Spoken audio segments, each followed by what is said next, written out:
Evan Alexander, though, that seems like a tough matchup for him. Amir Khan beating Devin Alexander. Because that would have to happen for Amir to be able to fight Floyd, obviously. Well,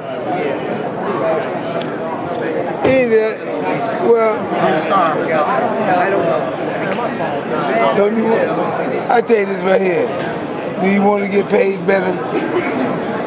Yeah. I'm pretty sure everybody want to get paid better. Right. So Amir Khan will fight Floyd first. I think he should skip that fight. They're talking about it for December. That's the reason why I asked for Amir and Devin. So Amir Khan could possibly get a belt. Amir Khan can fight Floyd. It don't make no difference because Floyd's going to pay the most money. Right, no, I agree with you there, yeah. Well, if Khan were to fight Alexander and Alexander were to win, wouldn't Alexander make sense? I mean, if they fight in December, either way, the winner would make sense. No, I'm just saying it would make sense for anybody to take the biggest first. Go straight to Floyd and skip. Skip Alexander. That's what I would do. I'm just saying. Yeah. You know, that's what I would do. But Floyd, could you see your son possibly, he just beat the number one 154 pounder in the world. Could you see a possibility where he would fight at 160 pounds against somebody? Yeah. No, never? It ain't no reason for him to fight that, man. I mean, he already history. What he got? He ain't got to go history. And I'm not saying that he won't beat one of them. I'm not saying that. I understand. But I'm gonna be honest with you, man. Floyd shouldn't be going up no more than he is, man, because Floyd really is a 140 pounder. He's not no 147 pounder. How much impact does fighting at 54 and 10-ounce gloves have? And would you rather just see him at 47 and 8-ounce gloves? Well, being that it is a different when you in them gloves at the weight, it's a big deal with 54 pounder fighting 47 pounder, or like I said, my son's a junior welterweight. You're saying that move from 47 to 54 because of the gloves is a more significant weight move than most? Well, see, the weight, I'm just saying, when you're 54 pounds, man, and you're fighting with 8-ounce gloves on, man, hey, they can knock a guy out. I mean, that ain't really in shape or something, man, can knock him Lulu. You know, I'm just saying that. Yeah, but you can't fight in 8s at 54. Well, it's 10, but still, even 10, man, is a small glove, man, for a 54 pounder fighting Floyd.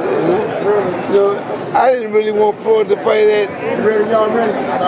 I didn't want Floyd to fight at 52 with Canelo. I wanted to fight at 150.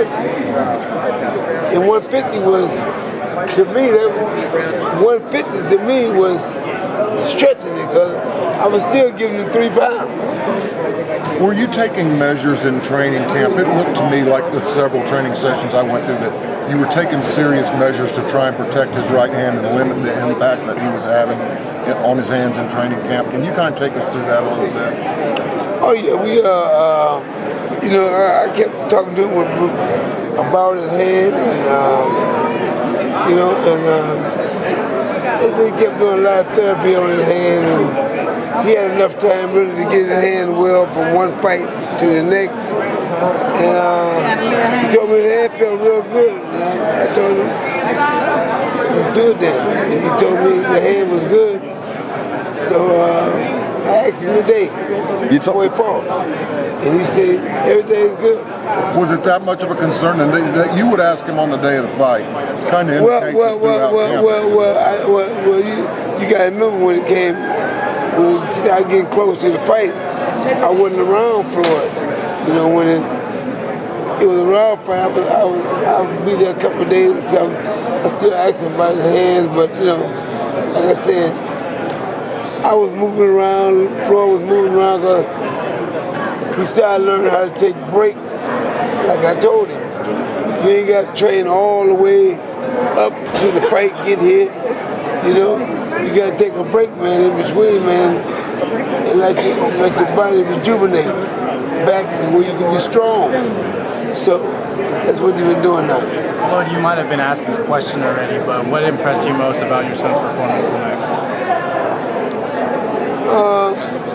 He did a lot of things that impressed me. I mean, you know, he could have still been more impressive. I'm just saying that sometimes, you know, things, you know, like he's getting older. That tells you a sign that he's getting older because his elbow was hurt.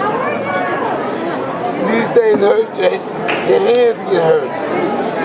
It tells you that, I bet you Alvarez took his gloves off and that's it, I'm done. He's going to do what he got to do. But Floyd gonna have to probably go home and stick your hand in the Epsom salt and rub the arms down and, you know, with different kind of rubbing lotions and whatever. I'm just saying that the older we get, man, hey, time catch up with us. Guerrero had it back and forth when Floyd was fighting Guerrero. Right. Now, people had mentioned maybe Matisse Garcia winner would fight Floyd next. Garcia won. His father, Angel Garcia, is a very animated guy like Ruben. Angel Garcia. Yeah, Angel Garcia. Do you know him at all? Would it be Angel Garcia, daddy can get the same thing Ruben would have got. That Ruben chose not to take. so we could see around two there, huh? So I ain't got no problem with giving them. Hey, believe me,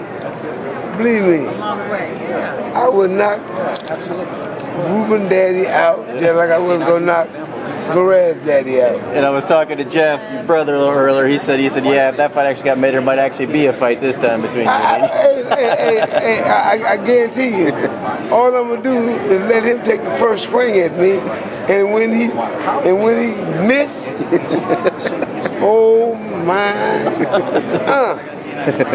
You know, Floyd Sr., I'm going to work, man. Floyd tonight, his right hand, that speed, and how fast is Floyd's right hand? Because Canelo didn't see it coming all night, and a lot of people who were sitting around me were very surprised by his speed.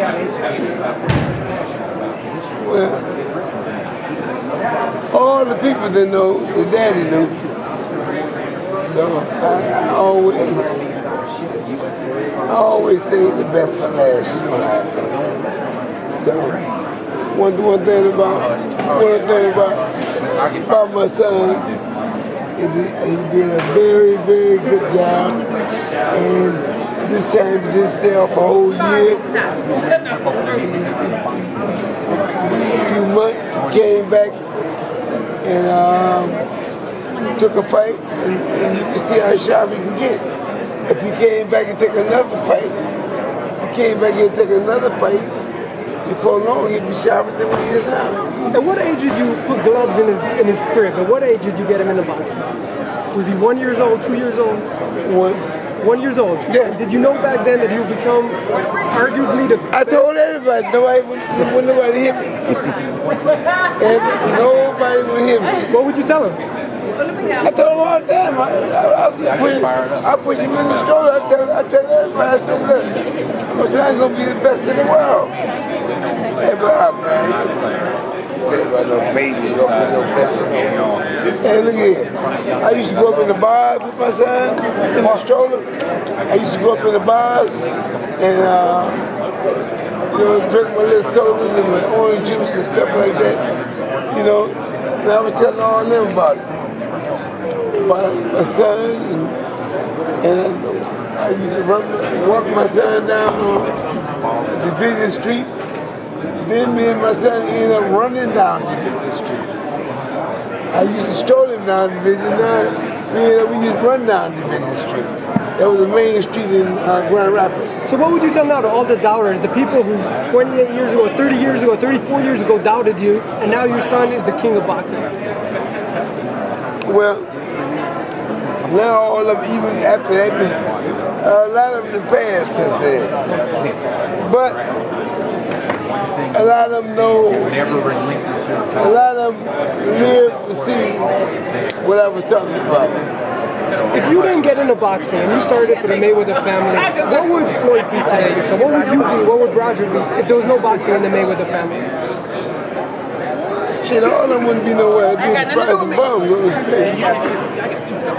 I'm just saying, I'm not saying because anybody can get a job to stop themselves from being a hobo or something on the street. But then again, on the other hand, some people don't like to work.